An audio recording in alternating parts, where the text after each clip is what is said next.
Welcome to the world of wisdom, serenity, and happiness. Today we are diving into one of the most important topics in terms of Stoic philosophy, excessive kindness. Kindness is one of the noblest of human character traits. It makes our world brighter and better, fills our lives with meaning and joy. However, it is kindness that can become a source of a lot of trouble if you do not know how to balance it correctly. Today we will explore with you, my friend, the 8 dangers that can befall us when our desire to help becomes excessive, and we will learn how to stay in harmony with ourselves while protecting our well-being. If you're up for a deep dive into the wisdom of Stoicism, then let's get started.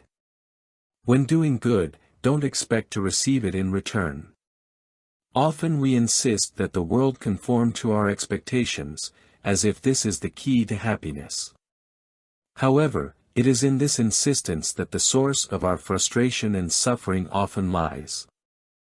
The unconscious desire to control events and the behavior of others leads to an ongoing cycle of frustration and anxiety.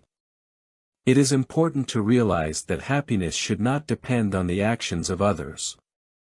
To expect too much from others is to foreshadow potential disappointment. By giving without expectation in return, we free ourselves from pain. Those to whom we give kindness and attention can easily become accustomed to this attitude and expect more from you. When we give kindness in unlimited quantities, people take it for granted, they absorb it, and are sure that we ourselves do not need kindness. The expectation of mutual kindness is most often not justified. And then comes emotional burnout, a person is depressed, upset.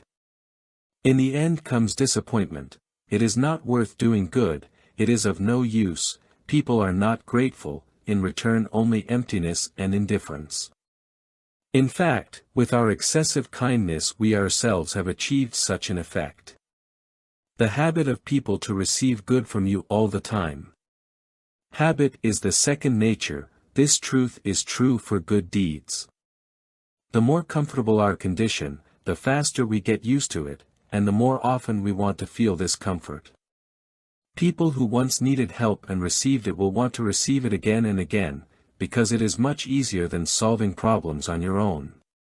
Kind people are wonderful, without them hundreds of thousands of lives would not have been saved, many would have been left alone with their problems, and to what result it would have led, it is not known. But constantly and unselfishly helping others, letting them know that their difficult situation is solvable, you just need to ask, it means letting people believe that someone must always deal with unpleasant situations in which they find themselves, and therefore, you can relax, someone will help anyway. Losing our own priorities.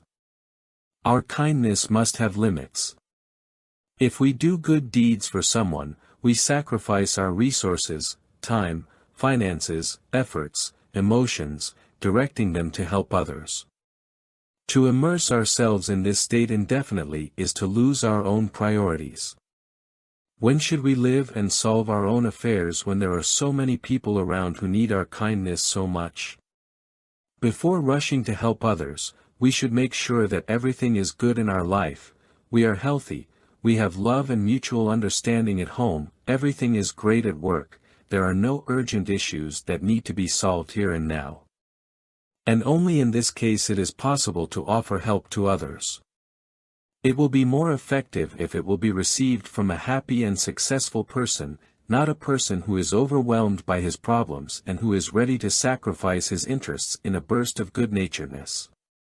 The main condition of kindness is to share what we have in abundance, and we can easily afford it, not to our own detriment. Kind means weak. Sometimes people say about a person not kind, but he is so kind, he will help anyway. This means that people do not perceive a person who unselfishly provides help as strong and generous. They consider him weak and unresponsive, they know that if he is asked or even persuaded, he will eventually agree, because he does not know how to refuse to help anyone. People are very surprised when, accustomed to receiving help from a person always, suddenly hear a firm no. But to object to this almost never cannot, because the arguments and did not come up with in advance, because this person has always agreed to sacrifice himself for them. If you want to be kind, you have to be strong, otherwise people around us will start to push us around. Reprimands in response to refusal to help. Selective help is not about you. Then you risk getting a lot of reproaches from people who used to appeal to you with requests endlessly, and now suddenly received a refusal. Yes, manipulators do not slumber, they are not accustomed to do something themselves, for this there are, kind, people, of which there are many around, it is worth only scrutinizing them. And we, the good people, should take a close look at our surroundings. Perhaps most people proclaim themselves our friends just because we can be of some help to them. Will it be effective help, real goodness?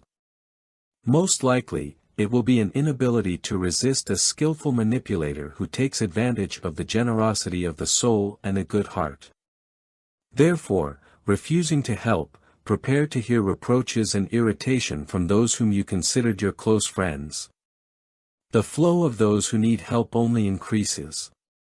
There are many people who need help, and such people become more and more around us, if we do not take care of our resources of kindness and positive energy. Like attracts like, people as if feel that it is from us that they can get what they need, and there are more and more of them. It turns out that we ourselves attract such people with our good deeds. But our resources are not infinite. The threat of addiction. How do good people compensate for the lack of resources and energy? They easily fall into all kinds of addictions, from alcohol and nicotine addiction, to gambling addiction, overeating and more serious problems. To be kind means to watch your peace of mind, not to give everything to the end, and then suffer from mental trauma and human indifference, escaping in all kinds of addictions. You arouse suspicion.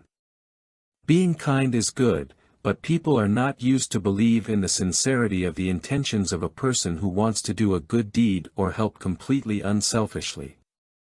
They begin to suspect him of something bad, to think what is hidden behind his good intentions.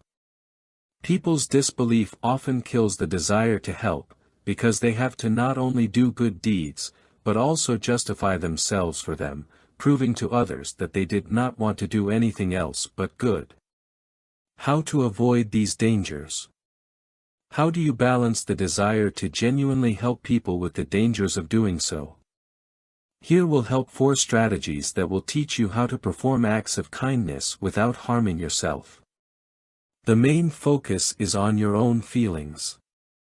Learning to know ourselves, this will reveal our true feelings and emotions, help us analyze our actions and desires. It is good to write it all down in a diary, so that later, when we reread what feelings we experienced during the day, we can focus on the most important and necessary for us. If we feel discomfort, if we force ourselves to do something against our wishes, we should not force ourselves. Goodness should come from the heart, and if it does not, it is better to give up your intentions. Learning to say no. The most important thing we must learn when doing good to others is to say no in time. We evaluate our abilities and desires, draw conclusions and voice them to people asking for help. If a request seems unfair to us, requires too many sacrifices, we should say no and never regret it. Be kind to yourself first and foremost. It is impossible to do good deeds, disadvantaging ourselves in some way. If we do not feel happiness from what we do for people, if we constantly remember our own problems and unresolved problems, then goodness ceases to bring pleasure. We find opportunities to show goodness first to ourselves, our beloved, because without a comfortable state it will not be possible to give goodness to others. No to communicating with energy vampires. Among the people asking for help, there are many energy vampires. We should immediately distance ourselves from them, because we will get nothing but harm for ourselves. Listening to endless complaints about life, complaining about lack of money, illnesses, and bad relatives, because of whom everything in life falls apart, is a pleasure. And even if we help them, we will receive neither gratitude nor satisfaction, because these whiners and losers only need to dump the ballast of their problems on someone else, and themselves to free themselves from this heavy load. And do you need it? We try to find a balance between our needs and the desires of others. We share only what we have in abundance, we do not help everyone indiscriminately, and act only after a deep analysis of our feelings and capabilities. And then the real good will definitely return to your life, making it happy and pleasant. My friend, if our conversation resonated with you, don't forget to share it with your friend. And I would love it if you write me a comment. Peace of mind and wisdom to you on your life's journey. I won't say goodbye to you for a long time. See you again.